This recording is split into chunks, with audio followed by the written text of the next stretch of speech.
성경 욥기 17장 찾겠습니다. 욥기 17장입니다.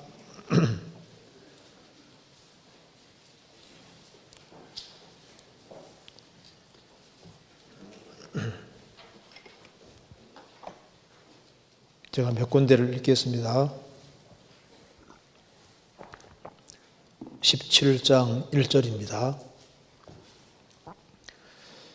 나의 기운이 쇠하였으며 나의 날이 다하였고 무덤이 나를 위하여 예비되었구나.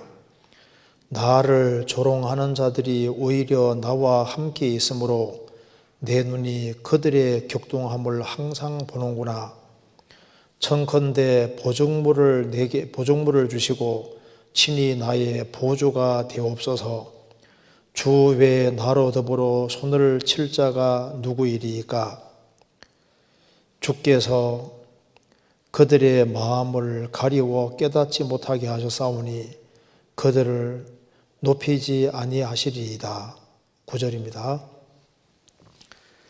그러므로 의인은 그 길을 독실히 행하고 손이 깨끗한 자는 점점 힘을 얻느니라. 거기까지입니다. 우리가 계속적으로 욥기를 배우고 있습니다. 오늘은 욥기 17장을 중심으로 해서 좀 말씀을 드려보도록 하겠습니다. 이 욥기 17장 말씀이 특별히 신앙생활을 하는 우리에게 아주 크게 도움이 되리라고 생각을 합니다. 먼저 개요를 잠깐 먼저 생각을 해보도록 하겠습니다. 지금 욥은 지금 굉장히 지금 심각하고 어려운 상황에 처해 있습니다. 이제 자신이 곧 죽음을 이제 건너갈 거라고 생각을 하고 있고 지금 무덤 가까이 와 있다고 지금 생각을 하고 있습니다. 17장 1절에 나의 기운이 쇠하였으며 나의 날이 다하였고 무덤이 나를 위하여 예비되었구나. 나의 기운이 쇠하였으며 고통이 계속되다 보니까 이제 내 기운이 다했다는 겁니다. 이제 나의 날이 다하였고 나의 인생의 날이 다했으니까 이제 죽음 가까이 와 있다는 겁니다. 이제 무덤이 나를 위하여 예비되었구나. 이제 무덤 가까이까지 와 있는 겁니다. 11절에 나의 날이 지나갔고 내 경영, 내 마음에 사모하는 바가 다 끊어졌구나. 이 세상에서 뭔가 좀 주님이 열심히 살라고 했는데 이제 나의 날이 다 지나갔다. 이제 좋은 시절 다 지나갔다는 겁니다. 내 경영, 내 마음에 사모하는 바가 다 끊어졌구나. 그러니까 지금 아주 이제 죽음 가까이 있다고 느끼고 있습니다. 그리고 13절에 내 소망이 음부로 내 집을 삼음에 있어서 침상을 흑암에 베풀고 무덤들어 너는 내 아비라 구더기들어 너는 내 어미 내 자매라 할진대 나의 소망이 어디 있으며 나의 소망을 누가 보겠느냐. 이제 무덤들어 너는 내 아비라 구더기들어 너는 내 어미 내 자매를 할진대. 이제 죽으면은 육체는 무덤 속에 들어가고 이제 결국은 몸을 구더기가 파먹고 흙으로 돌아가잖아요. 이제 자신이 죽음 건너가면은 무덤으로 들어간다. 그 음부의 세계로 간다. 음부는 구약의 음부는 수월, 그 죽음 건너편의 세계를 수월이라고 하는데 수월이 음부가 좋은 말로 표현되는 경우도 있고 안 좋은 말로 표현되는 경우도 있는데 일단 음부는 지금 죽음의 세계, 죽음 건너편의 세계를 가리키는 겁니다. 그래서 다윗은 지금 여기 이제 요번 이제 곧 자기가 삶과 죽음 사이에는 아주 한 걸음이고 아주 죽음 가까이 있다고 생각을 하고 있습니다. 이런 상황에서 욥이 도대체 뭘 간절히 원했는지, 욥이 이제 조금 지나친 것이 무엇인지 좀 생각해 봐야 되겠습니다. 그래서 오늘 17장 중심으로 해서 욥의 이제 현재 상황을 잠깐 생각을 해보고, 이제 죽음 앞에 있다고 생각을 하니까 이제 할 얘기는 해야 되겠다 싶어서 좀 지나치게 말한 것이 있거든요. 그리고 이제 죽음 가까이에서 그가 간절히 소원한 것이 있습니다. 그러면 그는 지금 죽음 앞에 있지만은 그래도 자신은 진리 가운데 바르게 살아온 것에 대해서도 감사하고 있습니다. 9절에 그러므로 의인은 그 길을 독실히 행하고 손이 깨끗한 자는 점점 힘을 얻느니라. 9절을 소망하고 살아온 욥입니다. 그는 주님 앞에서 의인이었고, 그리고 그 의인의 길을 아주 근실하게 행하고, 그는 손이 깨끗한 사람은 점점 힘을 얻는다는 말씀대로 진리 가운데 행하려고 했던 사람입니다. 그래서 죽음 앞에 딱 서니까 진리 가운데 행한 것이 얼마나 복된 것인지를 더 이제 실감하는 그런 상황입니다. 그래서 이걸 같이 한번 생각을 해보겠습니다. 먼저 욥이 처한 현재적인 상황을 잠깐 먼저 보시면은, 지금 욥이 그 당대에 가장 잘 나가다 재산 전체가 날아가고 10명의 자녀가 다 죽고 지금 가장 아주 비참한 상황에 떨어졌습니다. 그래서 욥은 지금 현재 상황이 이런 상황입니다. 6절, 하나님이 나로 백성의 이야기거리가 되게 하시니 그들이 내 얼굴에 침을 뱉는구나. 지금 현 상황이 백성의 이야기거리가 되게 하시니, 백성의 이야기거리입니다. 사람들이 모이면 무슨 얘기 했을까요? 욥이라는 사람, 그 당대에 그렇게 우리를 훈계하고 우리를 가르치고 잘 나갔는데 지금 처한 꼴이 도대체 뭐냐? 아이고, 욥 이렇게 아주 비참하게 고통 중에 들어서 몸에 막 구더기가 기어다니고 막 형편없는 상황이 된 겁니다. 그래서 이제 사람들이 욥을 안 좋게 얘기를 하는 겁니다. 그래서 백성의 이야기거리가 되게 하시니, 그 이야기거리가 되게 한다는 말이 조롱거리가 되는 걸 가리키는 겁니다. 그 뒤에 욥기 30장 찾겠습니다. 30장 9절.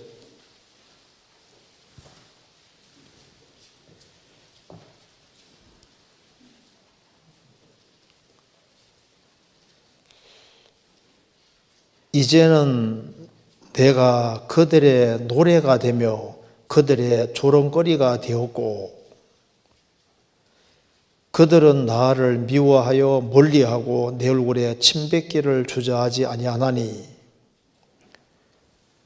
욥이 사람들을 잘 교훈을 하고 진리 가운데 잘 인도했는데 이렇게 큰 영락 가운데 고통 가운데 떨어지니까 이제는 내가 그들의 노래가 되고 그들의 조롱거리가 되었다. 그리고 욥에게 침을 뱉는다는 겁니다. 30장 1절에도 그러나 이제는 나보다 젊은 자들이 나를 기롱하는구나. 그들의 아비들은 나의 보기에 나의 양떼 지키는 개 중에도 둘만하지 못한 자니라. 그러니까 이제 이 젊은 사람들도 욥을 기롱하고 조롱하고 놀린다는 겁니다. 그러니까 아주 얼마나 비참한 상황인지 알 수 있습니다. 욥은 이런 가장 그 당대에 가장 높은 위치에 있었는데 가장 낮은 위치에 떨어져서 이야기거리가 되고 조롱거리가 되고 침뱉음을 당함으로써 예수님이 당하시는 고통을 잠깐 맛을 본 겁니다. 예수님께서도 사람들에게 조롱거리가 되고 모독거리가 되고 예수님도 침뱉음을 실제로 당했습니다. 예수님도 말거리가 되지 않습니까? 그 뒤에 시편 69편 보겠습니다. 시편 69편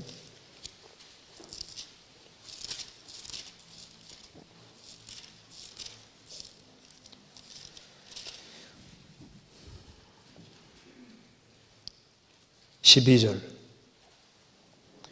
11절부터 읽겠습니다. 11절 내가 굵은 배로 내 옷을 삼았더니 내가 저희의 말거리가 되었나이다. 성문에 앉은 자가 나를 말하며 취한 무리가 나를 가져 노래하나이다. 시편 69편은 다윗의 시인데 예수님에 대한 말씀입니다. 21절에도 저희가 쓸개를 나의 식물로 주며 가랄 때에 초로 마시고 싸우니, 예수님이 십자가 달렸을 때 너무나도 고통스러우니까 죽기 직전에 쓸개를 예수님의 식물로 주고 가랄 때에 초를 마시웠습니다. 예수님에 대한 말씀입니다. 예수님은 실제로 그 당대 유대 종교가들에게 특별하게 말거리가 되고, 그리고 성문에 앉은 자가, 지도적 위치에 있는 사람들이 나를 취하여 나를 안 좋게, 예수님을 안 좋게 말하고 취한 무리가, 잘못된 교리에 취한 거예요. 취한 자들이 나를 가져 노래하나이다. 그러니까 예수님도 실제로 조롱거리가 됐습니다. 그리고 노아 당시에는 노아가 방주 지을 때 노아가 웃음거리입니다. 지금 이런 좋은 세상에서 무슨 비가 오냐고, 세계적인 홍수로 멸망한다니까 이해가 안 되니까 노아는 그 당대 조롱거리였습니다.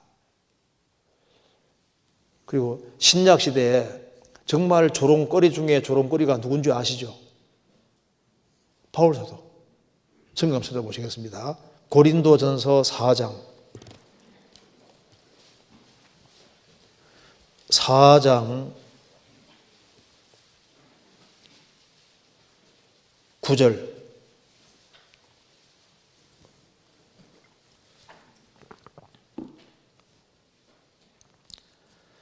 내가 생각건대 하나님이 사도인 우리를 죽이기로 작정한 자 같이 미말해 두셨음에 우리는 세계 곧 천사와 사람에게 구경거리가 되었노라.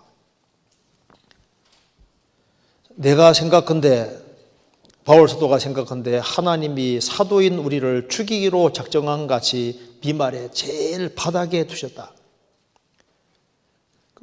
그래서 우리는 세계는 물질만 있는 게 아닙니다. 세계는 곧 천사와 사람들에게, 지금 이 지구상에 사람만 있는 게 아니에요. 눈에 보이지 않는 청중이 엄청납니다. 천사와 마귀가 아주 엄청난 무리로 안 보이지만 있어요. 세계는 곧 천사와 사람이라고 했습니다. 구경거리가 되었노라.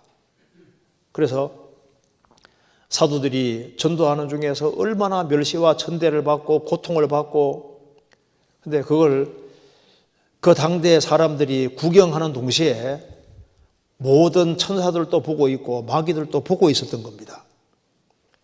그래서 초대교회 당시에는 참 그리스도인들이 얼마나 많은 핍박을 받았습니까?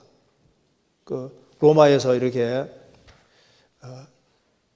초대교회 당시에 그리스도인들이 죽임 당할 때 경기장에서 사자의 밥이 되게 되고 화형을 당하기도 하고 할 때 많은 사람이 구경했잖아요.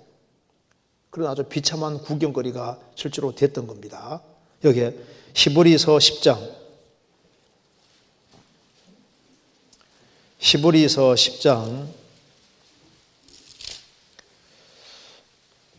33절.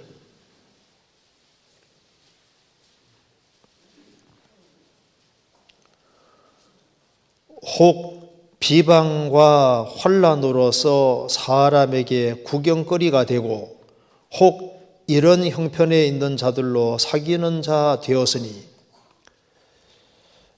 그리스도인들이 초대교회 당시에 구원을 받고 난 이후에 많은 비방을, 그리스도인이라는 이유 때문에 많은 비방을 받고 또 환난을 받고 사람들에게 구경거리가 되는 겁니다. 한 동네에서 예수 믿게 되면 저 사람 예수에 미쳤대 하면서 이제 구경거리가 되고, 어떤 지역에서는 한 사람이 이제 교회 생활하면요 계속 비난하지 않습니까? 뒤에서 구경거리가 되고 잘 되는가 보자 하고, 이런 일들이 있었던 겁니다. 그렇게 잘 나가던 욥이 갑자기 어려움이 딱 주어지니까 욥을 존경하던 모든 사람들도 눈초리가 달라지는 거예요. 그래서 욥을 아주 몹쓸 사람으로 생각하고 아주 비방을 하고 구경거리가 되고 조롱거리가 되는 겁니다. 그 정도가 아니라 욥은 침뱉음도 당했습니다. 욥기 17장 6절에 백성의 이야기거리가 되게 하시니, 그리고 그들이 내 얼굴에 침을 뱉는구나. 욥의 얼굴에 침을 뱉었다고. 욥기 3장에도 침을 뱉었다고 나와 있지 않습니까? 두 번이나 욥이 침을 뱉었다고 했는데, 그리고 심지어 어린 아이들도 욥을 조롱했다고 했습니다. 그 이제 욥이 이제 기와 조각 가지고 이제 몸을 끌고 있을 때 애들도 지나가면서 해 하면서 있잖아요. 애들도 조롱했다고 말입니다. 욥기 19장에 나오지 않습니까? 아이들이라도 나를 업신여기고 조롱한다. 그리고 이제 지나가면서 침을 태태 뱉어버리고 침을 뱉는 거예요. 예수님도 침뱉음을 실제로 당했습니다. 이사야 50장 찾겠습니다. 이사야 50장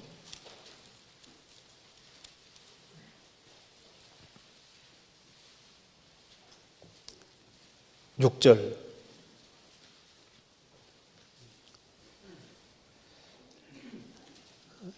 예수님에 대한 말씀입니다. 나를 때리는 자들에게 내 등을 맡기며 나의 수염을 뽑는 자들에게 나의 뺨을 맡기며 수욕과 침뱉음을 피하려고 내 얼굴을 가리우지 아니하였느니라. 예수님이 여호와의 종 하나님의 종으로 오셔서 우리 때문에 고통을 받았는데 나를 때리는 자들에게 내 등을 맡겼다. 나의 수염을 뽑는 자들이 있었습니다. 예수님 수염을 뽑고 나의 뺨을 뽑는 자들에게 나의 뺨을 맡기며 수욕과 침뱉음을 피하려고 내 얼굴을 가리우지 않았느니라. 그래서 마태복음 26장 67절에 예수의 얼굴에 침을 뱉고 주먹으로 치고 손바닥으로 때렸다고 했지 않습니까? 마태복음 27장 30절에도 예수님에게 침을 뱉고 예수님이 왕이라고 했기 때문에 홍포를 입히고 갈대를 손에 들리고 가시밀관으로 씌우고 그 나중에 조롱 당한 이후에 갈대를 뺏어서 예수님 머리를 쳤다고 했습니다. 예수님이 이런 고난을 받았는데 욥은 예수님만큼은 되지 않을지라도 그 예수님의 심정에 조금은 이해를 하는 겁니다. 왜? 예수님, 그렇게 높으신 예수님이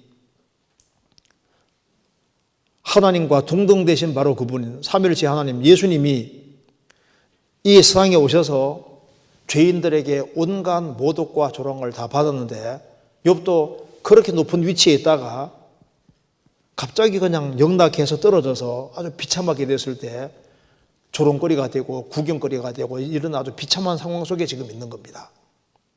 그리고 이제 욥이 가장 친하게 지냈던 이 세 친구도 와서 계속해서 마음을 건드리는 거예요. 욥기 17장 다시 보시겠습니다.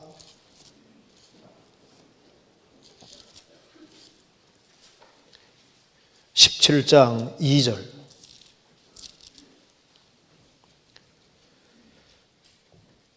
나를 조롱하는 자들이 오히려 나와 함께 있으니 내 눈이 그들의 격동함을 항상 보는구나. 욥의 세 친구는 이제 욥을 조롱하는 자로 바뀌었습니다. 나를 조롱하는 자들이 오히려 나와 함께 있으니, 좀 제발 좀 가면 좋은데, 요 가까이에서, 가지도 않으면서 가까이에서 계속해서 공격을 하는 겁니다. 내가 잘못 범한 것이 아니라고 해도 계속해서 지적을 하면서 계속 공격하니까, 나를 조롱하는 자들이 오히려 나와 함께 있으므로 내 눈이 그들의 격동함을 뭐라 했습니까? 항상 보는도다. 근데 욥의 세 친구들은 욥을 도와준다 생각하는데 가까이 있는 사람이 더 힘들게 할 수 있는 거예요. 그래서 지금 욥이 지금 엄청 힘듭니다. 그래서 내 눈이 그들의 격동함을 항상 보는구나, 항상. 그리고 그렇게 얘기를 해도 말귀를 못 알아듣는 겁니다. 사람이 죄를 지어서만 어려움 당하는 게 아니고 죄를 안 지어도 얼마든지 고난을 받을 수 있다고 그렇게 얘기해도 친구들은 고정관념이 딱 있으니까 절대 아니라고 하면서 계속 욥의 생각을 바꾸기 위해서 노력을 하는 겁니다. 그래서 4절 보시겠습니다. 주께서 그들의 마음을 가리워 깨닫지 못하게 하셨사오니 그들을 높이지 아니하시리이다. 주께서 그들의 마음을 가리워 깨닫지 못하게 하셨으니 이렇게 얘기해도 못 깨닫는다 그 말입니다. 그러니까 주님이 못 깨닫게 막으실 거다 그 말입니다. 그래서 욥이 답답한 거예요. 이제 아내는 욕하고 죽으라고 했잖아요. 그 아내도 자기를 슬슬 피한다고 했습니다. 그러니까 이제 뭐 기댈 때라고는 아무것도 없는 겁니다. 욥기 19장 보시겠습니다. 17절. 내 숨을 내 아내가 싫어하며 내 동포들도 혐오하는구나. 내 숨을 내 아내가 싫어하며. 욥을 그렇게 존경하던 욥의 아내도 욥이 이제 폭삭 망하니까 그래도 당신이 순전함을 지키느뇨 하나님 욕하고 죽어라 그리고 욥이 욥 가까이 오기를 싫어하는 거예요. 욥이 그 아내가 내 숨을 싫어하니 아내가 싫어하며 그러니까 가까이 하는 사람이 아무도 없는 거예요. 그러니까 이제 욥이 이럴 때 굉장한 서운한 마음이 올라오잖아요. 특별히 세 친구는 집요하게도 가까이 있으면서 계속 마음을 건드리니까 너무나도 서운한 마음이 올라옵니다. 그래서 욥이 이제 말합니다. 그 욥기 17장 다시 보시겠습니다. 10절에 이렇게 말했습니다. 너희는 다 다시 올지니라. 내가 너희 중에서 지혜자를 찾을 수 없느니라. 너희들이 하는 얘기는 다 내게 전혀 해당되지 않는 얘기다. 너희 중에 지혜자가 없다고 얘기했지 않습니까? 이렇게 말하면서 이제 욥이 이제 너무나도 아주 그 고통이 계속 지속이 되고 힘든 것이 계속 되니까 이제 말로 하지 말아야 될 말까지 하게 되는 겁니다. 그러니까 이제 사람이 너무나도 큰 시련이 오면은 하지 말아야 될 말을 할 수 있고 어려움을 계속 당하면은 하지 말아야 될 말을 하게 되는 일이 벌어지는 겁니다. 그래서 모세도 이스라엘 백성들을 이제 인도에서 40년 광야 생활을 걷는 과정 속에 그 백성들이 모세의 마음을 그렇게 충동질을 계속 시켰습니다. 그렇게 말을 안 듣잖아요. 욥은 모세는 정말 온유한 사람이고 지면에서 제일 온유한 사람이 됐습니다. 애굽에 설 때는 과격해서 그냥 사람을 쳐 죽였잖아요.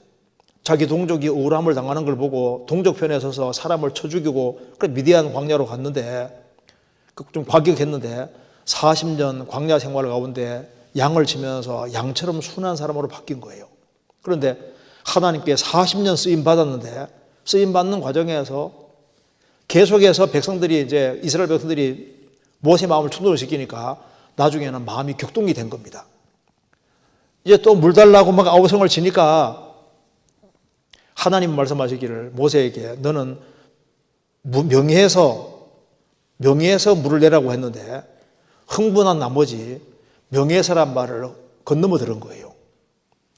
그래서 내가 도대체 누군데 나를 이렇게 몰라주냐 그 말입니다. 그래서 모세가 이놈들아 내가 누군 줄 알아 하면서 내가 너희를 위해 물내려 하면서 하나님은 명하라 그랬는데 두 번 반석을 땅땅 쳤잖아요. 물은 나왔지만은 하나님 뭐라 하셨습니까? 너희들은 내 영광을 하나님 영광을 안 드러내고 모세 영광 드러내고 하나님 말씀을 어겼다는 겁니다. 왜? 명하라고 했는데 두 번 쳤거든요. 처음에는 반석을 쳐서 물을 내라고 했는데 두 번째는 명해서 물을 내라고 하나님 말씀하셨습니다.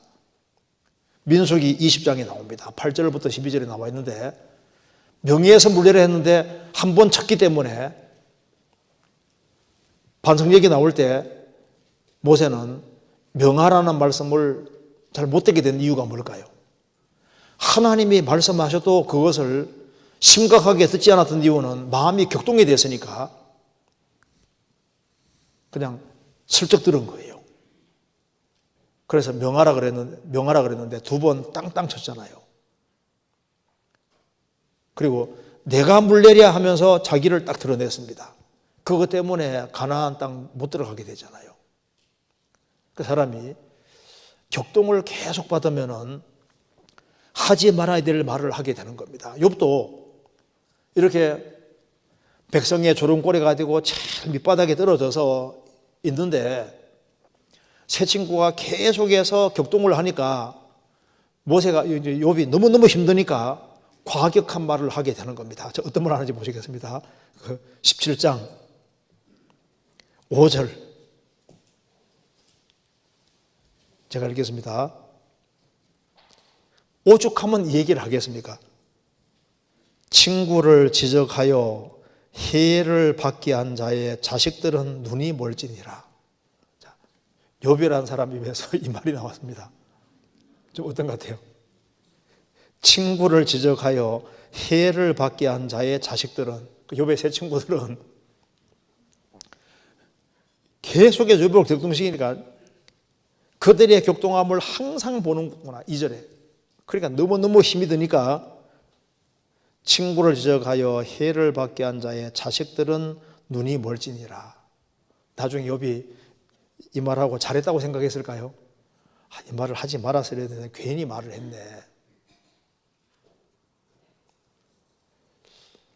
이것이 누구 인간의 한계입니다. 근데 나 같으면 안 그럴 거다. 우리 같으면 어떨까요? 이 정도로 말했을까요?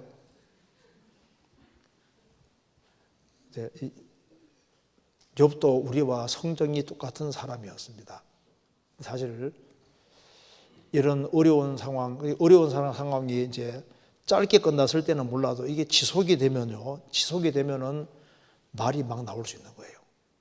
이제 참다 너무 힘들면은 이제 하지 말아야 될 말이 툭 튀어나올 수 있는 겁니다. 욥이 이제 입술의 문을 지켰으면 좋은데 그렇게 못하잖아요. 우리도 마찬가지. 우리도 감정에 북받치면은 본심은 아닌데 하지 말아야 될 말이 이렇게 튀어나올 수 있는데, 그래서 부모도 자식 때문에 너무나도 고통을 받으면은 너는 아예 집 나가버리라고 뭐 이렇게 말한다든가, 나가 뭐 죽으라고 한다든가. 근데 죽으라는 말은 아닌데 얼마나 그렇게 속상하게 하고 뭐 애를 먹이고 이렇게 하면요 말이 그냥 나오지 말아야 되는 말이 툭 나올 수 있는 거예요. 이제 그래도 그것이 변명거리는 될 수 없는 겁니다. 예수님은 욕을 받으시되 대신 욕하지 않았다고 했는데, 우리가 욥이라는 사람이 이제 행하는 이 모습 속에서 우리는 뭐 욥 같은 신앙이 되지 않지 않습니까? 그렇기 때문에 욥과 같은 그런 이 정도 어려움은 당하지 않을지라도 나름대로 힘든 어려움들이 있을 때 우리가 맞는 말을 하더라도 이게 상당히 조심을 해야 됩니다. 그래서 성경에서는 입술문을 지키라고 계속 말하고 있는 겁니다. 특별히 언제 입술문을 지켜야 되냐면 너무 힘들 때, 상황이 아주 굉장히 심각해지고 힘들어질 때, 또 그거 지속이 될 때, 그때 특별히 조심을 하지 아니하면은 입으로 범죄하게 되고 그리고 하나님 앞에 큰 죄를 짓게 되는 그런 경우가 생길 수도 있는 겁니다. 시편 141편입니다.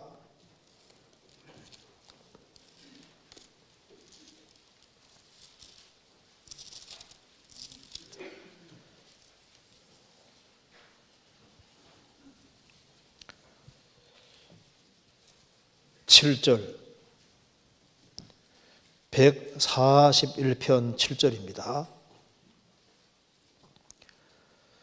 사람이 밭가라 흙을 부스러뜨림 같이 우리의 해골이 음부문에 흩어졌도다. 사람이 밭을 갈아서 흙을 부스러뜨림 같이 우리의 해골이 음부문에, 이게 무슨 말입니까? 우리 해골이 음부문에 흩어졌다는 말씀은 우리는 산송장이다 그 말입니다. 죽은 자와 똑같은 상황이 됐다 그 말입니다. 그러니까 뭐 생배장 당한 것 같은 아주 너무나도 우울한 상황이 돼서 살아있지만 죽은 자와 같은 그런 상황이 돼 있다 그 말입니다. 이런 아주 심각한 상황에서 다윗이 기도하는 내용입니다. 사울과 그 사울의 신하들, 이스라엘 백성들이 다윗을 잡으러 다녔잖아요. 다윗은 살아있지만 죽은 자와 똑같은 그런 상황입니다. 이런 아주 비참한 상황 속에서 다윗이 기도하는 내용입니다. 3절, 여호와여 내 입 앞에 파수꾼을 세우시고 내 입술의 문을 지키소서. 너무나도 아주 심각하고 열악한 상황에서 하는 기도입니다. 여호와여 내 입 앞에 파수꾼을 세워주십시오. 내 입술의 문을 지켜주십시오. 내 입에서 잘못된 말이 나가지 않도록 지켜주십시오. 4절, 내 마음이 악한 일에 기울어 죄악을 행하는 자와 함께 악을 행치 말게 하시며 저희 진술을 먹지 말게 하소서. 내 입술뿐 아니라 내 마음도, 3절에는 입술입니다. 입뿐 아니라 내 마음도 악한 일에 기울지 않도록 도와주십시오.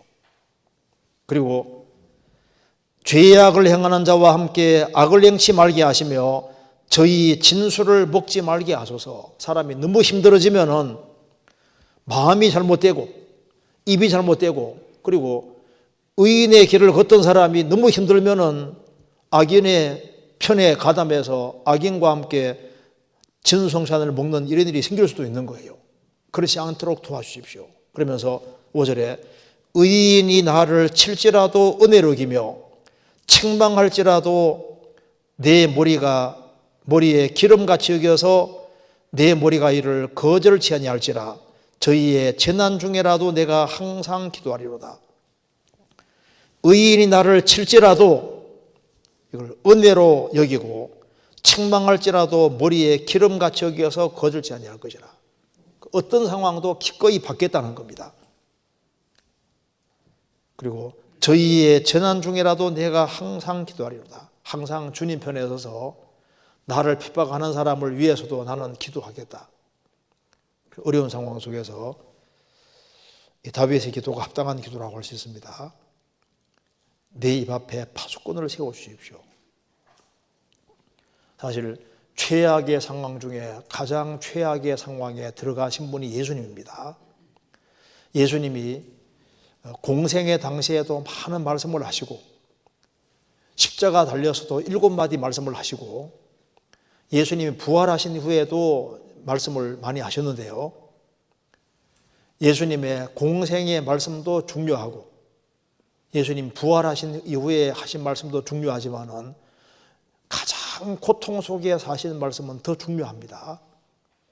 예수님이 양손 양발이 못이 박히고 가장 극단적인 그 고통입니다. 그러니까 겉옷과 속옷을 예수님 겉옷과 속옷이 벗겨지고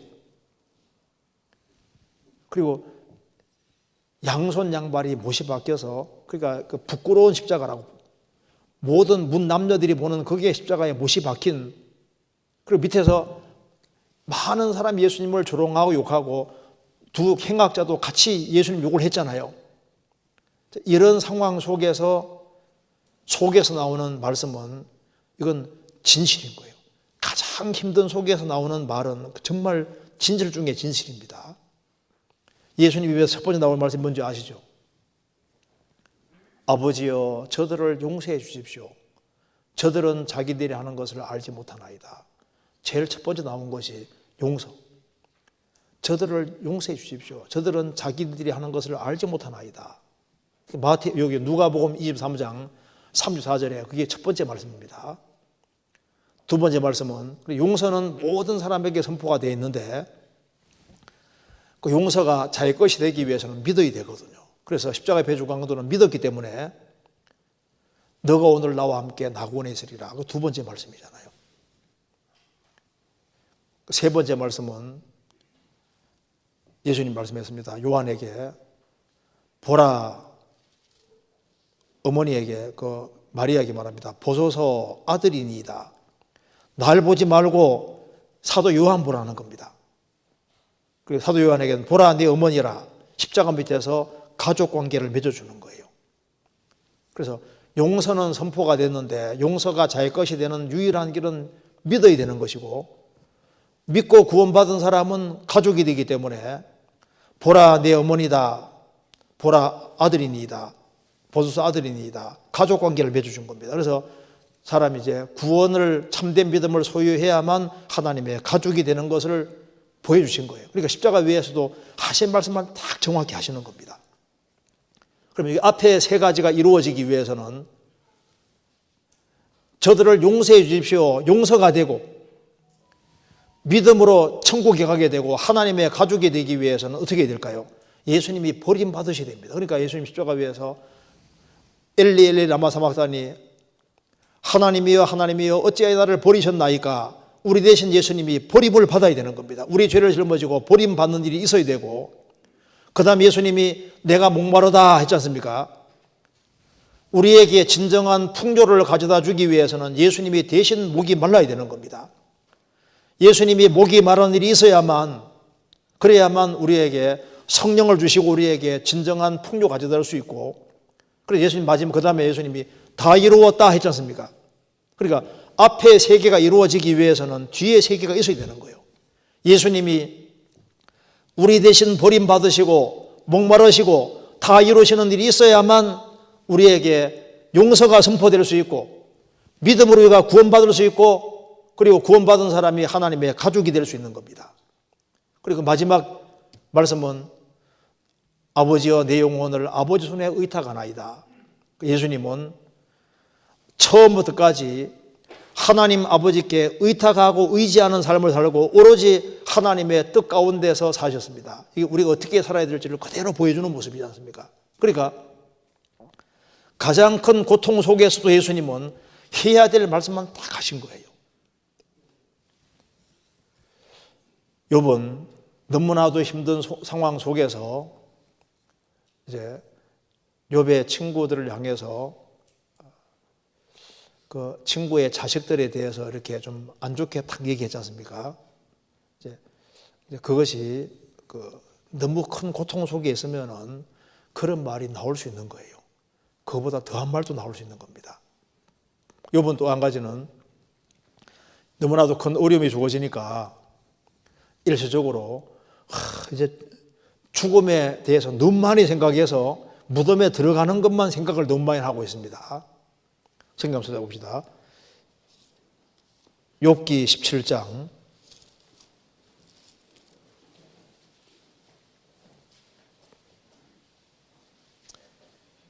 11절 나의 17장 11절 나의 날이 지나갔고 내 경영 내 마음에 사모하는 바가 다 끊어졌구나. 이제 내 인생은 이제 다 갔다고 생각하는 거예요. 그리고 이제 14절에 무덤들어 너는 내 앞이라. 이제 내가 들어갈 곳은 무덤이다 그 말입니다. 구더기에 들어 너는 내 어미 내 자매를 할진대. 이제 그 죽음 건너가면 내 육체 이제 구더기가 파먹고 흘고 들어갈 거다 그 말입니다. 그럴진대 나의 소망이 어디 있으며 나의 소망을 누가 보겠느냐. 상당히 이제 아주 극단적으로 지금 생각을 하고 있습니다. 사람이 너무 힘들고 죽음 가까이 다가오면은 이제 이 세상에서 모든 소망이 끝났다고 생각을 하는데 욥이 상당히 지나치게 생각하고 있잖아요. 아무리 어려워도 다 주님의 뜻이 있는 겁니다. 잠언 24장 11절에 뭐라 했습니까? 환난 날에 내가 만일 환난 날에 낙담하면 내 힘의 미약함을 보입니다. 환난 날에 낙담하면 내 힘의 미약함 보입니다. 욥이 물론 이제 일적으로 뒤로 물러가는 것처럼 보이지만 다시 연약 가운데 강하게 됐습니다. 그래서 히브리서 11장 34절에 믿음으로 연약 가운데서 강하게 되기도 하며, 욥은 또 연약하게 되는 것처럼 보였지만 또 뒤에 또 보면 또 강하게 됩니다. 힘을 또 내지 않습니까? 일시적으로는 힘도 약해지고 또 때로는 너무 격동받으면 하지 말아야 될 말도 하게 되는데, 그래도 또 벌떡 일어나서 열심히 또 행하는 거 봐요. 자, 욥이 이런 어려움 속에서 정말 자기에게 필요한 것이 뭔지를 알고 있습니다. 바로 이겁니다. 욥기 17장 3절입니다. 여기 욥이 이제 내가 이제 곧 죽음을 건너간다 생각하니까 절실하게 필요한 것이 뭔지를 느끼는 것이 바로 이겁니다. 3절에 같이 읽겠습니다. 청컨대 보증물을 주시고 친히 나의 보주가 되옵소서. 주 외에 나로 더불어 손을 칠 자가 누구이리까? 청컨대 이제 무덤 가까이 다가오니까 이제 뭐 아무도 믿을 만한 사람이 없으니까 이제 청컨대 내게 필요한 것이 바로 이거다 그 말입니다. 보증물을 내게 주시고 친히 나의 보주가 되옵소서. 보증인이 되어 주십시오 그 말입니다. 주위에 나로 더불어 손을 칠 자가 누구리까? 이제 이게 무슨 말입니까?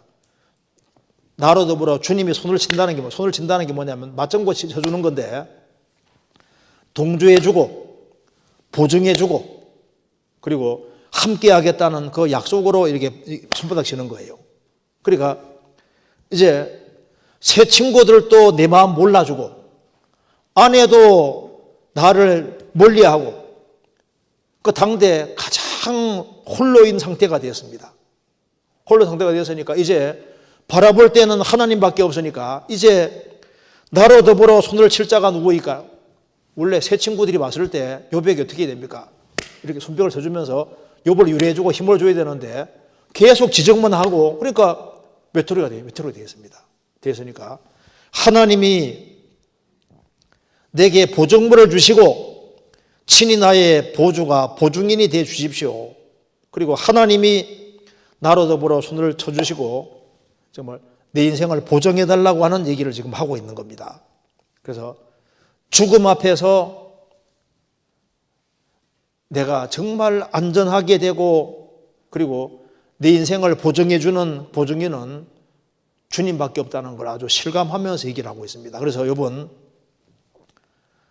하나님이 내 보증인이 되어주시고 내게 보증물을 주십시오 이렇게 얘기를 했습니다. 이게 참 우리에게 중요한 질문이지 않습니까? 성경은 말씀하기를 가능하면 보증 서지 말라고 했습니다. 왜? 사람은 머리털 하나도 희고음께 할 수가 없는 연약한 존재입니다. 그래서 보증 서기 싫어하는 사람은 안전하다고 했습니다. 지혜 없는 사람이 보증 선다고 했습니다. 성경에서는 보증을 가능하면 서지라 말아라 말이 계속 나오고 있습니다. 너는 사람으로 더불어 손을 잡지 말고 남의 빚에 보증이 되지 마라 계속 나오잖아요. 보증 서지 말라고 하신 분이 가장 보증 서고 싶어 하시는 분이 계신데 사람에겐 서지 말라고 했는데 하나님은 보증 서려고 하시잖아요. 수고하고 무거운 짐진 자들아 다 내게로 오라. 내가 너희를 쉬게 하리라. 쉽게 말하면 빚진 사람들을 다 내게로 오라 그 말입니다. 빚지고 있는 사람들은 참 보증서 주는 사람이 있으면 얼마나 좋겠어요.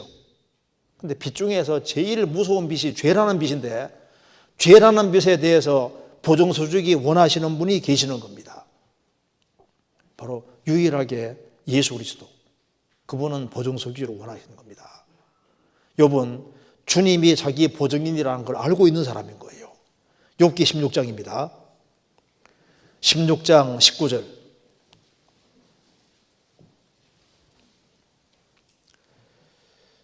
지금 나의 정인이 하늘에 계시고 나의 보인이 높은 데에 계시니라.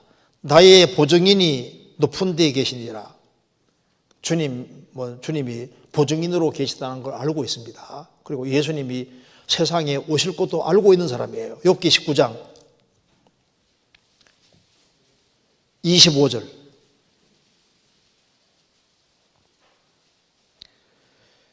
내가 알기에는 나의 구속자가 살아 계시니 후일에 그가 땅 위에 서실 것이라.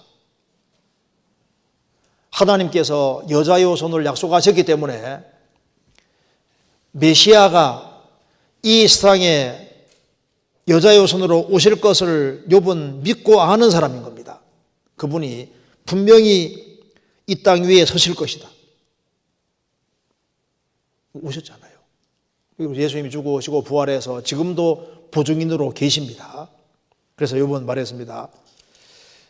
나의 증인이 하늘에 계시고 나의 보인이 보증인이 높은 데에 계시니라. 17장 3절에도 청컨대 보증물을 주시고 친히 나의 보주가 되옵소서. 이제 하나님이 내 보증인이 되어 주십시오.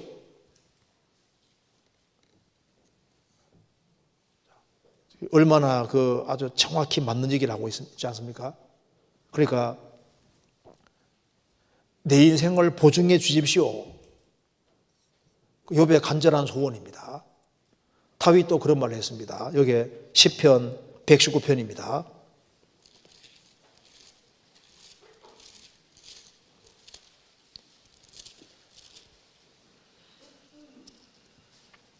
(122절)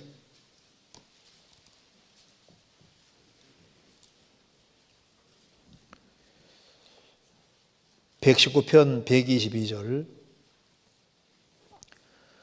주의 종을 보증하사 복을 얻게 하시고 교만한 자가 나를 압박하지 못하게 하소서. 주의 종을 보증하사 복을 얻게 해 주십시오. 시편 86편 17절에는 은총의 표징을 내게 보여주십시오. 우리 인생을 보증해 주시는 분이 있으면 얼마나 좋겠습니까? 그래서 진정한 보증인이 바로 예수님입니다. 그래서 히브리서 7장에 보면은 예수님은 더 좋은 언약의 보증이 되셨느니라. 예수님이 보증이라고. 찾아볼까요? 히브리서 7장입니다. 히브리서 7장 22절.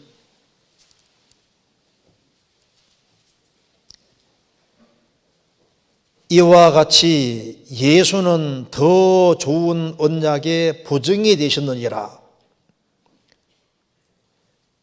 구약시대 제사장들을 힘입어서 레위계통에 제사장을 힘입어서 하나님께 나아갔는데 예수님은 구약의 레위지파가 아니라 예수님은 멜기세덱의 반차주는 영원한 제사장이기 때문에 예수님은 더 좋은 언약의 보증이 되셨습니다. 그래서 예수님을 힘입어 하나님께 나아가는 사람은 하나님이 완전히 구원할 수 있습니다.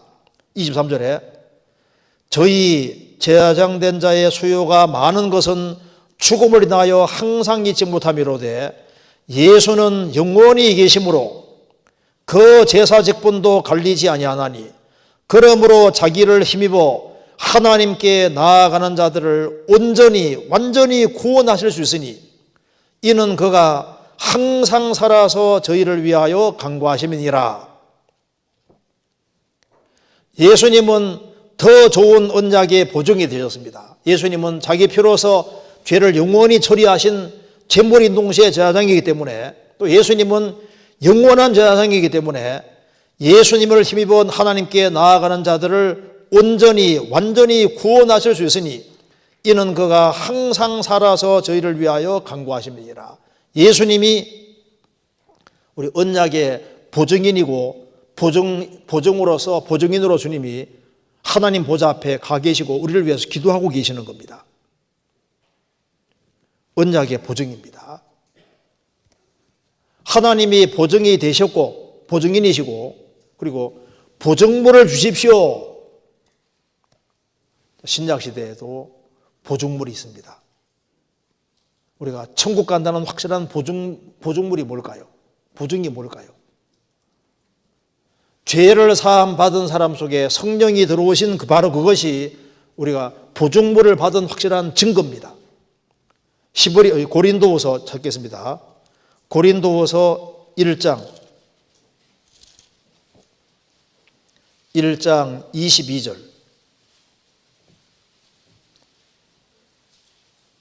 1장 22절.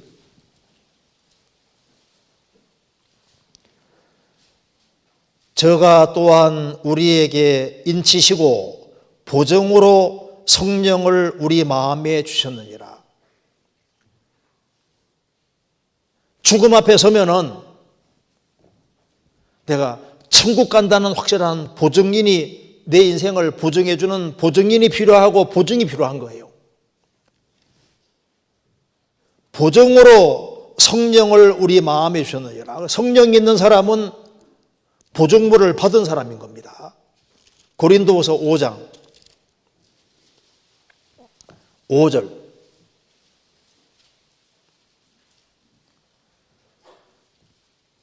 곧 이것을 우리에게 이루게 하시고 보증으로 성령을 우리에게 주신 이는 하나님이시니라. 곧 이것을 우리에게 이루게 하시고, 이 말은 예수님이 재림하실 때 우리 몸이 주님처럼 완전히 바뀌어진다는 겁니다. 그래서 우리 이 몸은 지금 장막집입니다. 텐트집인데 주님 재림하실 때 우리는 영원한 집을 입는데 영적본에는 빌딩이라고 표현했습니다. 그러니까 주님 재림하실 때는 아주 엄청난 집을 입는 거예요.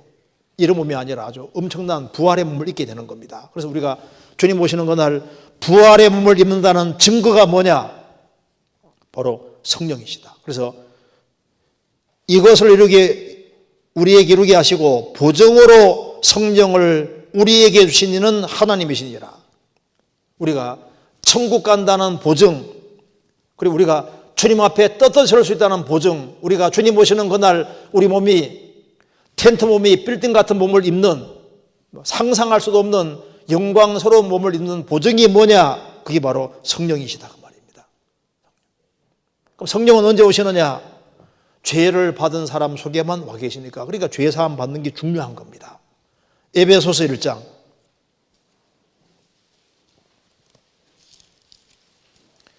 에베소서 1장 7절.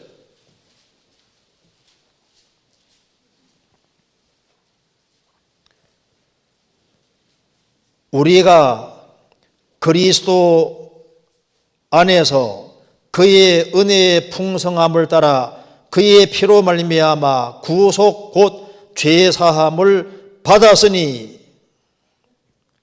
13절.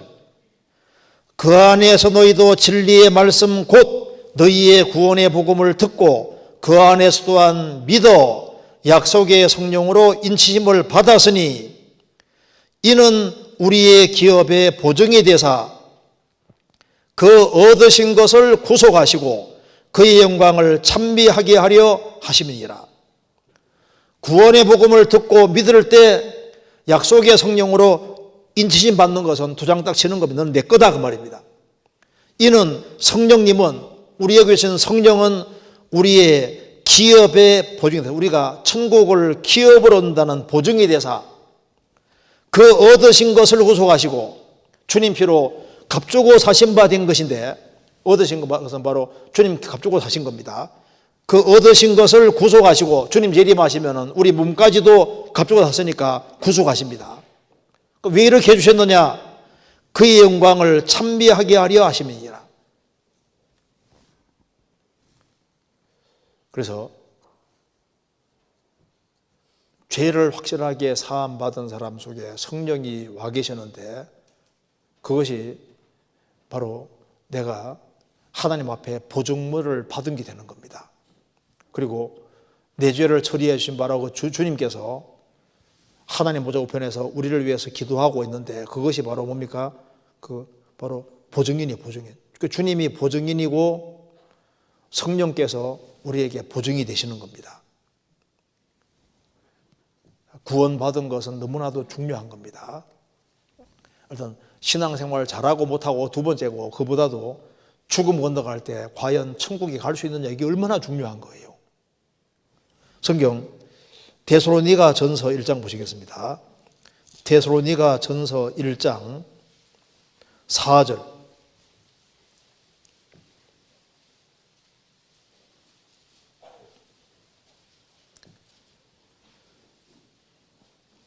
(1장 4절) 하나님의 사랑하심을 받은 형제들아 너희를 택하심을 아노라. 바울 사도는 데살로니가 성도들이 택함 받았다는 것은 구원받은 것을 알겠다는 겁니다. 뭐로 아냐 하면은 5절 이하 통해서 알겠다는 겁니다. 5절에 이는 우리 복음이 말로만 너희에게 이른 것이 아니라 오직 능력과 성령과 큰 확신으로 된 것이니 우리가 너희 가운데서 너희를 위하여 어떠한 사람이 된 것은 너희 아는 바와 같으니라. 또 너희는 많은 환난 가운데서 성령의 기쁨으로 도를 받아 우리와 주를 본받은 자 되었으니, 여기서 어떻게 구원받은 줄 아느냐? 첫째는 우리 복음이 말로만 너희에게 이른 것이 아니라, 말로 끝나면 교리잖아요. 말로만이 아니라 오직 능력과 성령과 큰 확신으로 된 것이니,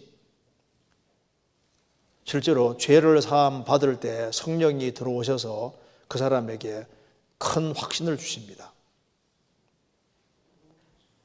성령과 능력과 큰 확신으로 된 것이니, 그래서 마음의 심긴도를 운념하느라.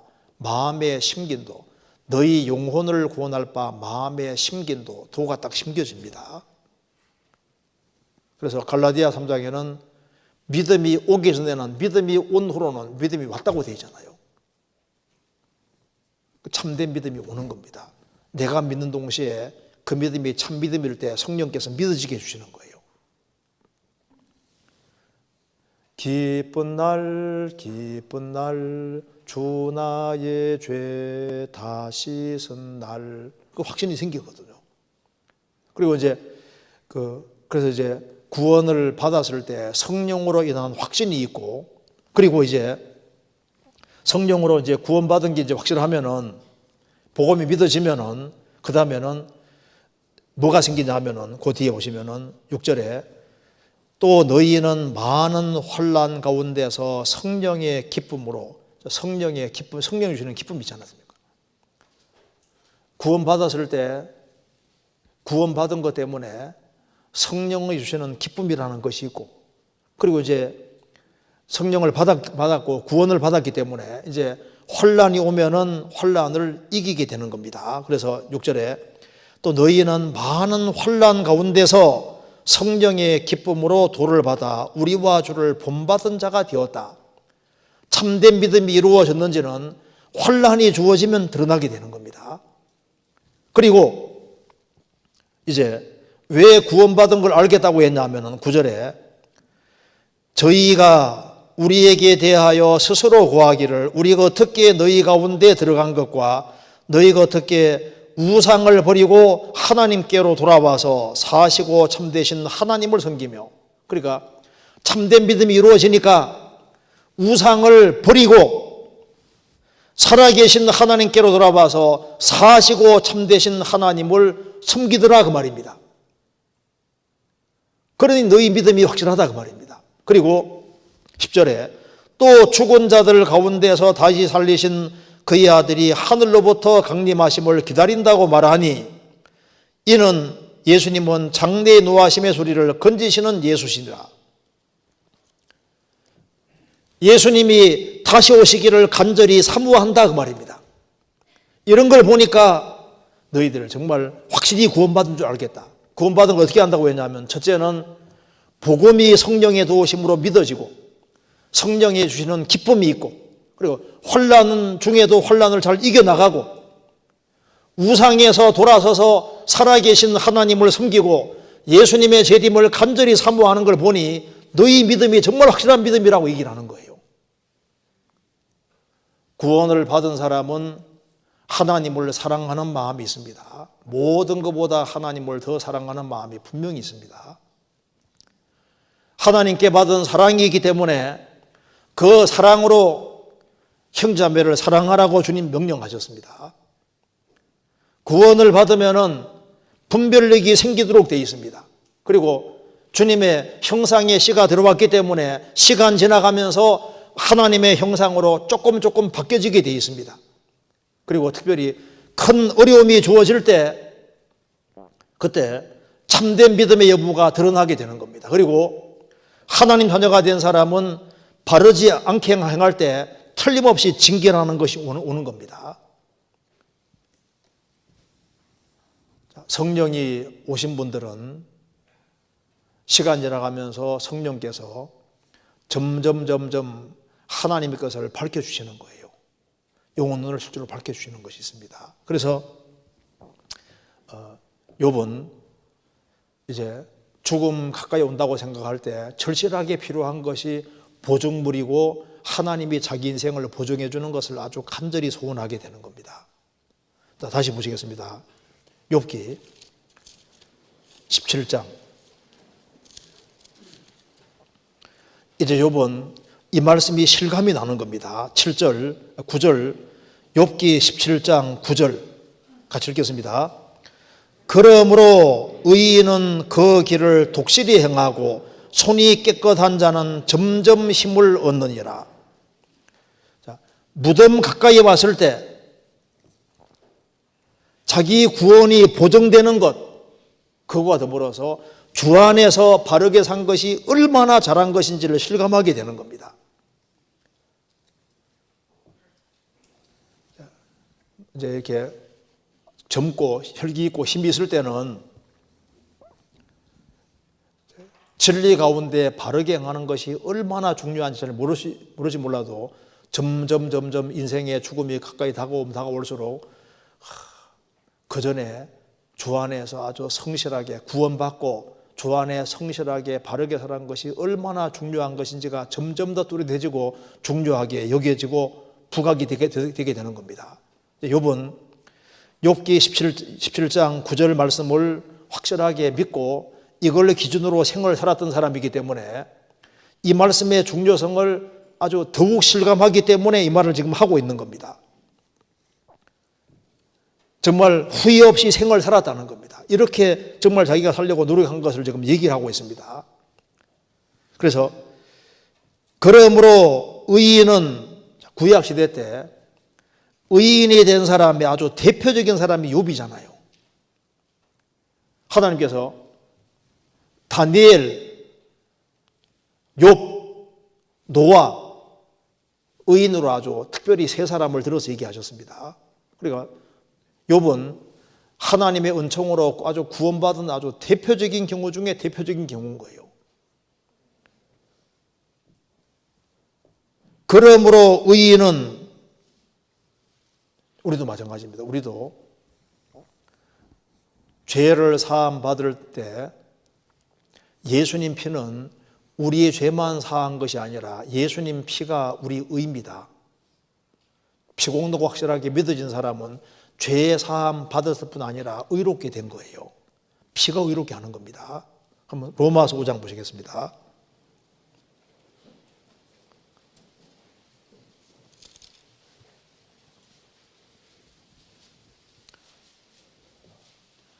(5장 9절) 로마서 5장 9절 한번 같이 읽겠습니다. 그러면 이제 우리가 그 피를 인하여 의롭다 하심을 얻었은즉 더욱 그로 말미암아 진노하심에서 구원을 얻을 것이니 됐습니다. 그러면 이제 우리가 그 피를 인하여 의롭다 하심을 얻었은즉 우리가 하나님의 진노에서 구원되는 것은 더 당연한 사실이라는 것을 말했습니다. 그 피를 인하여 의롭다 하심을 얻었다. 그 앞에 4장 25절입니다. 예수는 우리 범죄함을 위하여 내어줌이 되고 또한 우리를 의롭다 하심을 위하여 살아나셨느니라. 5장 1절 그러므로 우리가 믿음으로 의롭다 하심을 얻었은즉 우리 주 예수 그리스도로 말미암아 하나님과 더불어 화평을 누리자. 예수는 우리 범죄함을 위하여 십자가에 내어 줌이 되고 우리를 의롭다 하심 위해 살아나셨습니다. 이제 믿음으로 의롭다 하심을 얻었은즉 하나님과 화평을 누리자. 어떻게 의롭다함을 얻었냐 그 말입니다. 주님 피는 우리 죄를 사하신 동시에 주님 피 때문에 우리가 피를 피공로 믿는 사람은 몰라도 죄 사함 받고 이미 의롭다함을 얻은 겁니다. 욥 시대에도 욥이 대속을 알고 있는 거예요. 욥기 1장에도 번제 드리는 얘기 나오죠. 엘리오도 대속함을 얻을 일이 크다고 했습니다. 욥이라는 사람도 대속을 알고 있고 그 대신 짐승을 죽이는 이걸 알고 있는 사람인 거예요. 구약시대 때는 짐승피를 죽이면서 오실 그리스도를 믿었던 겁니다. 신약시대는 오신 그리스도를 믿는 거예요. 우리는 주님 은혜로 값없이 의롭다함을 얻었습니다. 욥이 구원되는 것도, 욥이 의인되는 것도 나의 구속자가 살아계시니, 예수님이 살아계시다고 했잖아요. 후일에는 그가 땅 위에 서실 것이다. 바로 그 예수님이 자기 보증물이 되어주시고 보증인이 되어주기를 간절히 바라는 그 믿음이 있는 겁니다. 참된 믿음이 있으니까 노아도 의인이고 욥도 의인인 거예요. 그렇잖아요. 다시 보시겠습니다. 욥기 17장 9절. 그러므로 의인은 그 길을 독실히 행하고 의인은 그 길을, 의인이 돼야만 의인의 길을 걸어갈 수 있습니다. 욥은 의인으로서 의인의 길을 달려왔던 사람입니다. 사도행전 20장 24절에도 바울서도 말했습니다. 나의 달려갈 길과 주 예수께 받은 사명 곧 하나님의 은혜의 복음 증거하는 일을 마치려 하면은 나의 생명을 조금도 귀한 것을 여기지 아니하노라. 나의 달려갈 길과 달려갈 길이 있지 않습니까? 욥도 의인이 되고 자신이 가야 될 길을 갔던 사람인 겁니다. 나의 달려갈 길과 우리 각자도 달려갈 길이 있는 거예요. 그래서 죽음 가까이 다가올 때 우리가 구원받고 하나님이 원하시는 코스대로 달려왔을 때 이제 날이 가면 갈수록 그것이 점점 더 소중하게 되도록 되어 있는 겁니다. 우리 각자가 가야 될 코스가 있는데 주님께서 구원받은 사람 각자에게 걸어갈 길을 정확히 보여주십니다. 그 길을 걸어가야 되는 거예요. 의인된 사람은 의인의 길을 가는 겁니다. 시편 32편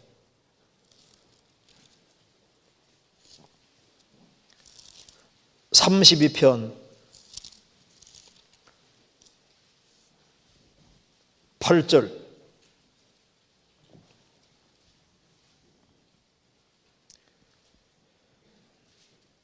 내가 너의 갈 길을 가르쳐 보이고 너를 주목하여 훈계하리로다.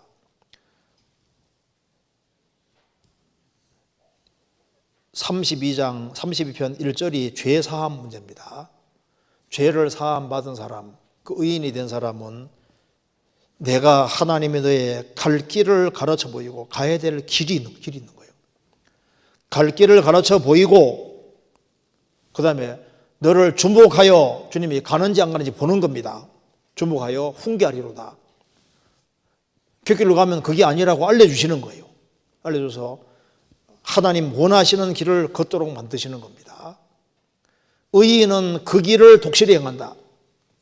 의인은 걸어가야 될 코스가 있고 길이 있는데 그 길을 하나님이 인정하시는 길이니까 그 길을 가야 되는 겁니다. 시편 1편입니다.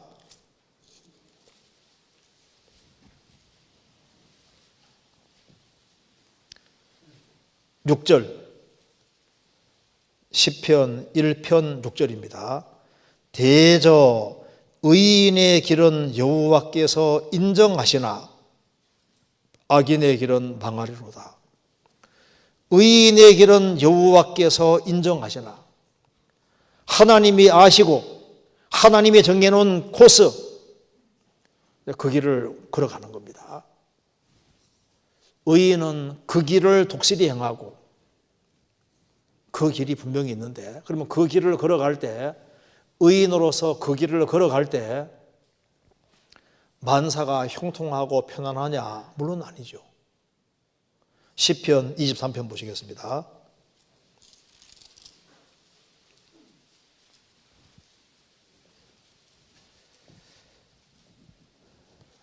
1절, 여호와는 나의 목자시니 내가 부족함이 없으리로다.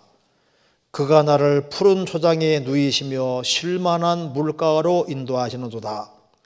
내 영혼을 소생시키시고 자기 이름을 위하여 의의 길로 인도하시는도다.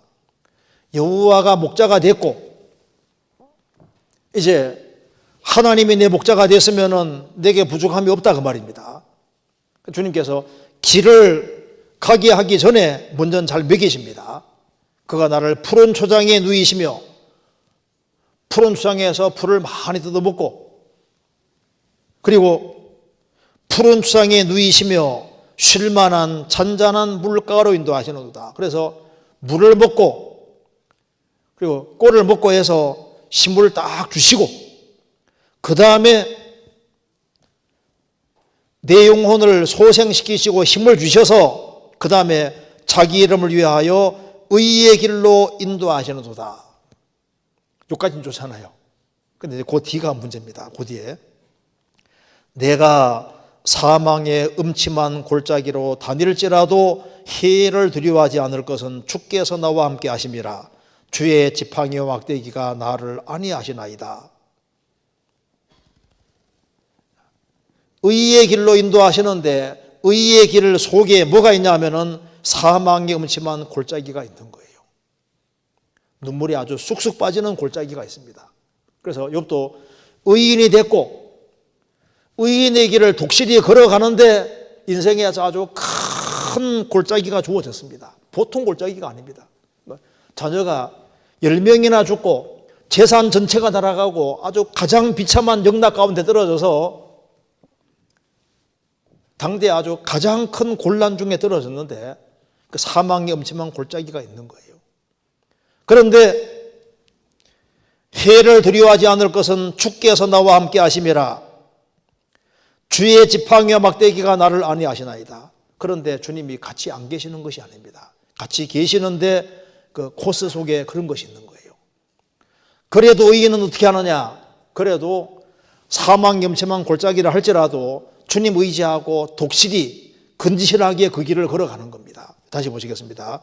시편 여기 욥기 17장 9절.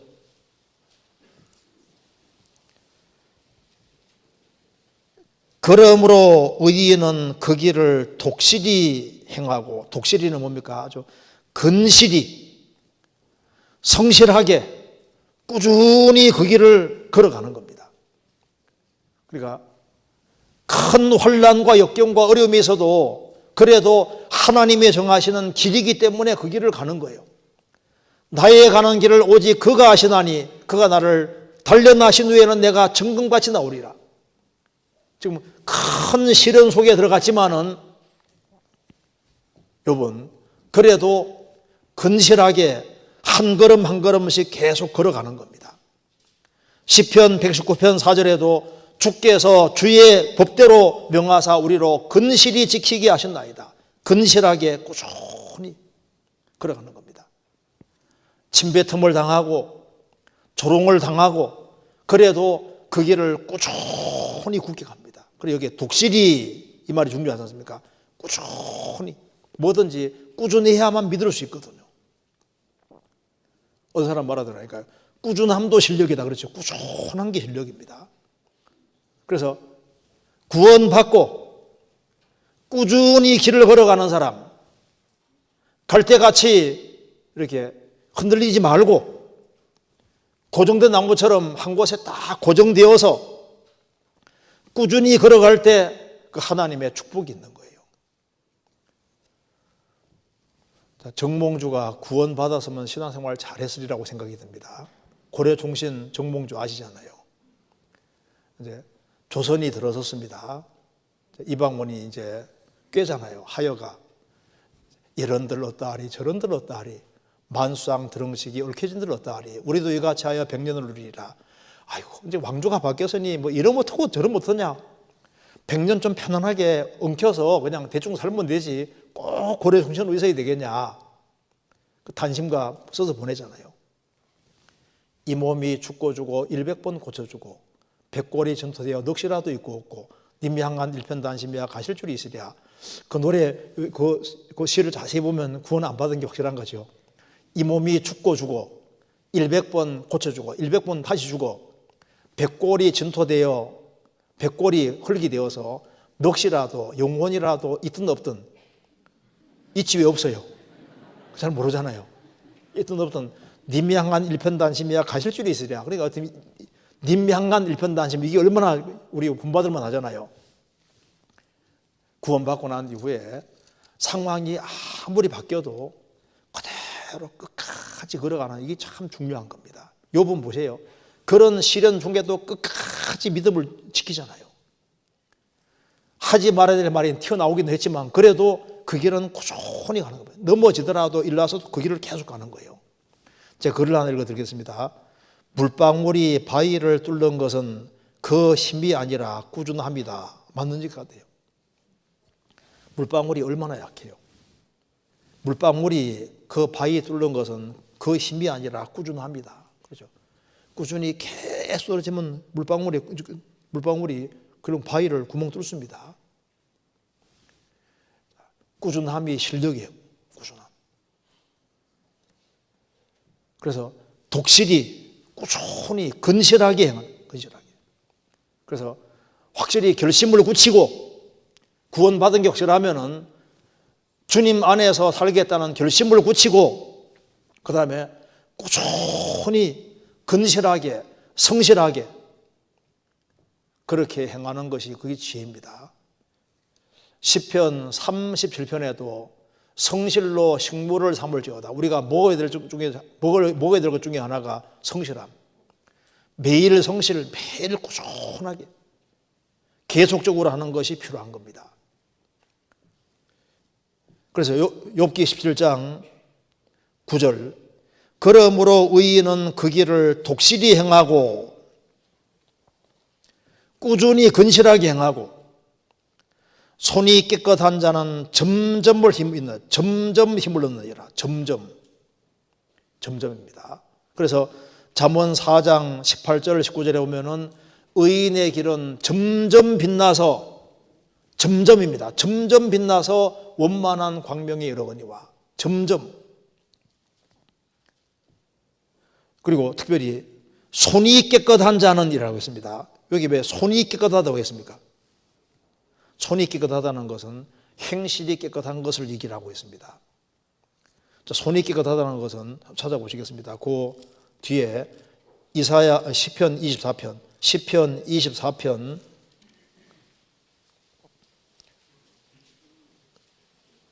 3절입니다.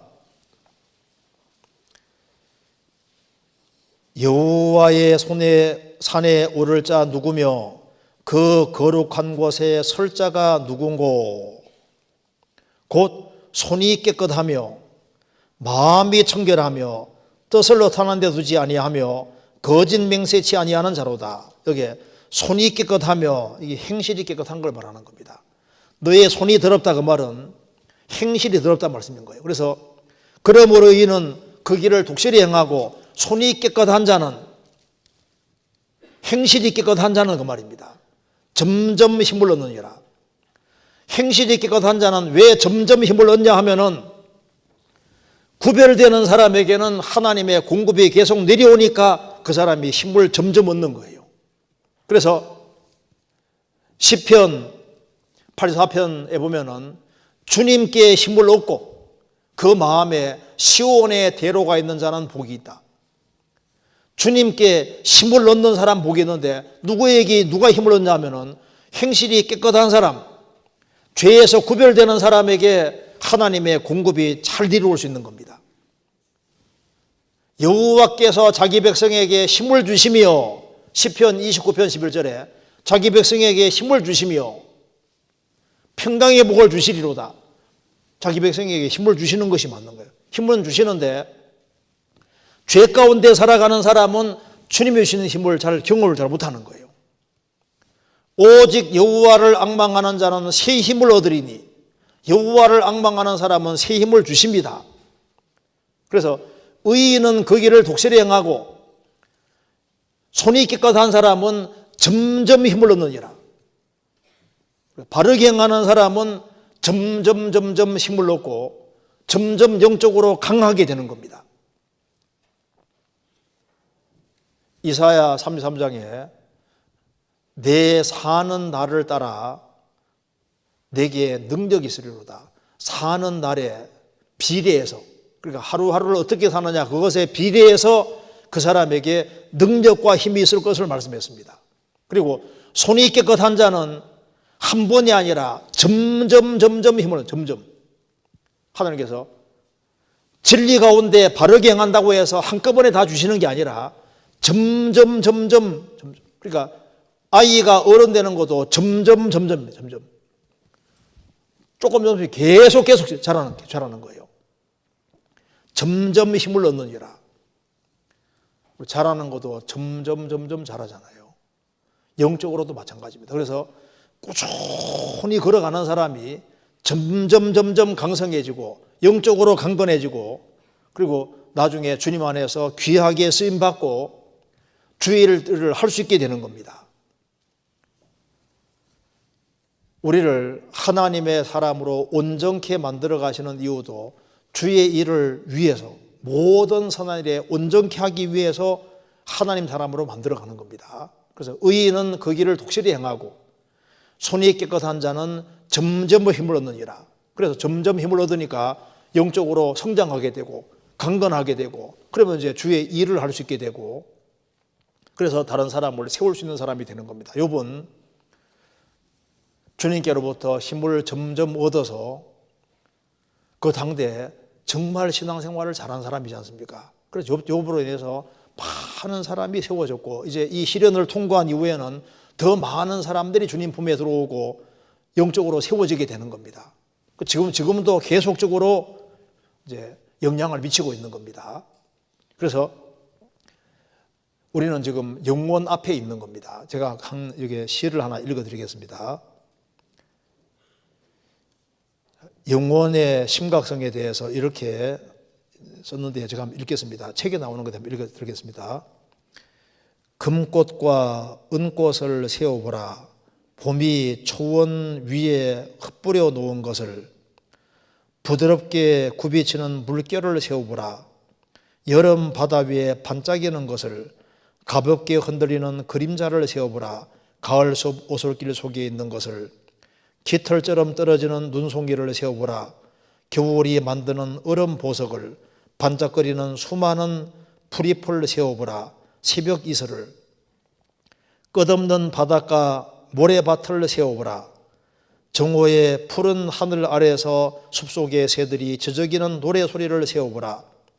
쓰러져가는 새벽빛 저녁빛 속에서 은은히 반짝이는 별을 세워보라. 밤 하늘에 불꽃같이 수놓인, 그대가 모든 셈을 다 마칠지라도 영원히 시작되기에는 부족하리. 듣는 자여 잠시 생각해보라. 그대는 어디서 지낼 것인가. 그대의 영혼을. 우리가 돈만 셀 것이 아니라 우리 주변의 것을 자꾸 세워보시고 하면요, 그 셈을 다 세더라도 그 영원 시작도 안 된다 그 말입니다. 우리 앞에는 이제 영원한 세계가 앞에 놓여 있고 영원을 앞에 두고 있고 영원한 운명을 앞두고 있는 겁니다. 그래서 무엇을 위해 살아야 되냐 하면은 영원히 남을 것을 위해서 살아야 되는 거예요. 우리는 왜 사느냐? 영혼을 바르게 세우기 위해 사는 겁니다. 우리 한 군데만 더 보겠습니다. 잠언 11장입니다.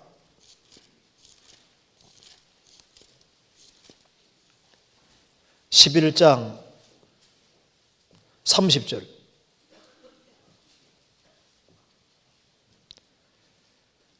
의인의 열매는 생명나무라 지혜로운 자는 사람을 얻느니라. 의인의 열매는 생명나무라 지혜로운 자는 사람을 얻느니라. 여기 사람을 얻느니라는 이 말이 군사용어라고 합니다. 공격해서 취해서 얻을 때 사용하는 용어라는 거예요. 그리고 이 어부들이 물고기 잡을 때 사용하는 그런 용어고, 결혼할 때 신부를 어떻게든 간에 구해서 얻는 것에 대한 그런 용어라는 겁니다. 그러니까 지혜로운 자는 사람을 얻느니라. 전쟁에서 승리하는 것처럼 그 사람을 주님 품으로 인도하는 것은 전쟁하는 것도 똑같고 물고기 잡는 것도 똑같고 구해서 결혼해서 자기 사람으로 만드는 것과 똑같이 그런 일이라는 겁니다.